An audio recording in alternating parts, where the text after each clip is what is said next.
Welcome to our Heart Healing Guidance episode with Lysa Black, the Empress. It's such a joy to be able to receive these anonymous requests for healing guidance from some of the beautiful people that watch my YouTube channel. I'm so thankful that you're here. I'm so grateful for you returning.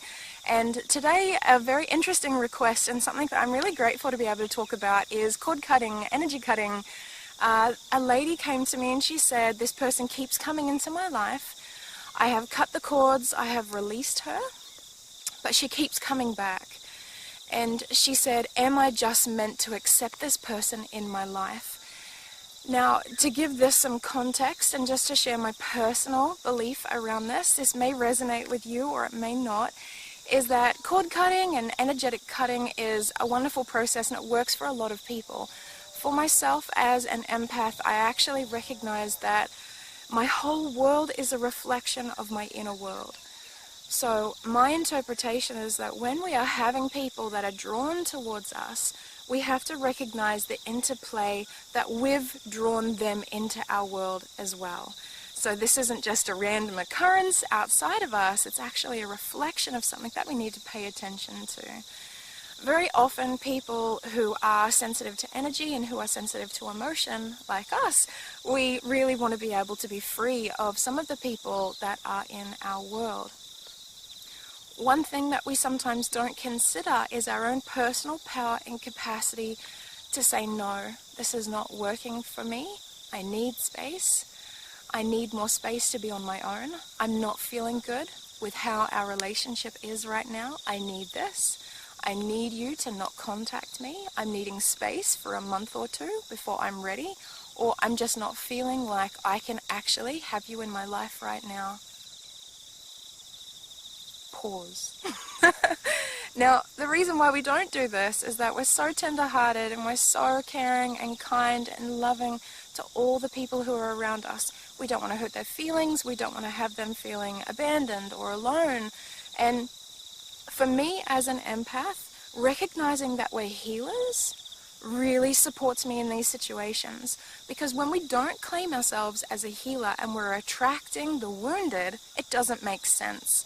As soon as you can acknowledge the healer within yourself, then the flurry of people that are actually surrounding you will start to really make sense. There was a time in my life where I continually attracted socially and romantically the wounded, the brokenhearted, those who had lost themselves, those who had experienced trauma and abuse, and they were looking for love and compassion and acceptance and healing. Now, if we don't own the truth of who we are, when this wave of people is continually coming at us, it doesn't make any sense at all, and we use things like cord cutting and energy cutting to try and clear the space and release them into the world.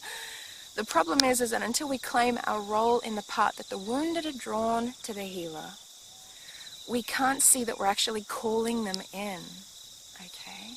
Now, I'm going to deepen this in one more layer and level because it's very relevant, very important for this person, and I think it will really support her and free her. There's something very, very important that all empaths or all healers go through, is that we're very often birthed through shadow parents. And when I say shadow parents, I'm talking about people who are not living in their truth, who are in some way, shape or form living with a lack of light, whether that's ignorance or shadow behaviors, addictive tendencies, abusive tendencies. And in my experience, every healer has always come through one shadow parents or two. What's very important to understand is that as our core primary needs were unmet when we were quite young, what actually happens is that we use our gift and we attempt to love and heal and help, console and soothe the precious people who have brought us into the world. This is natural and normal and we all do it. But what happens when our parents are wounded and we attempt to use our gifts to help them to heal? We actually hold on to the secret idea that if we're good enough and if we love them enough, that we can actually be the point of change, allowing them to heal and come home to their truth. Now, for some of us, I'm sure that happens. For me, that wasn't my experience, and we can feel quite jaded about our gifts. And what can happen is that where we couldn't help our parents, we can attract other people that are a reflection of our parents that we draw in, and we kind of try to give it another shot. And we do this out of love, We do it out of mercy and compassion.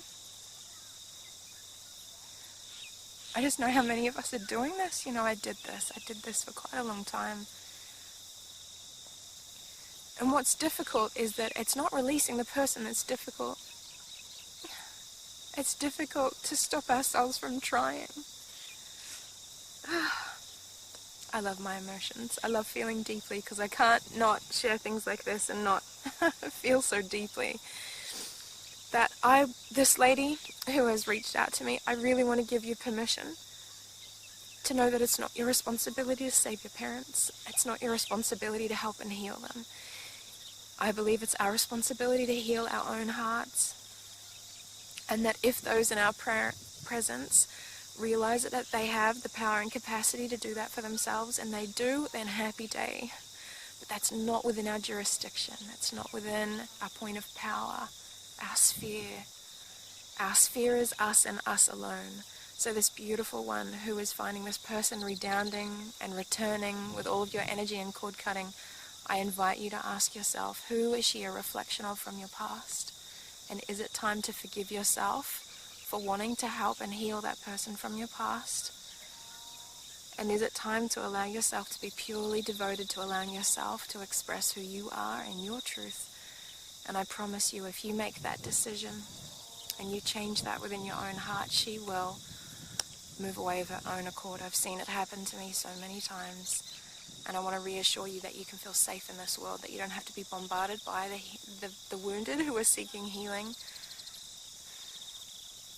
As always, I don't know how you've received this, but I hope you can feel that is intended with love. And it's my hope that through my channel, I can impart what I wish the whole world knew. In particular, the beautiful healers of the world, the intuitives, the empaths, the deeply feeling, gentle hearts of this world. My love is with you. If you found this valuable, please give it a thumbs up. It really helps this to be able to reach more people, and that's such a big desire of mine. Thank you so much for being here on my channel. If you have found this valuable, love to invite you to subscribe. I love releasing content that I really hope will serve and support you on your journey to owning the truth of who you are. Thank you for being here.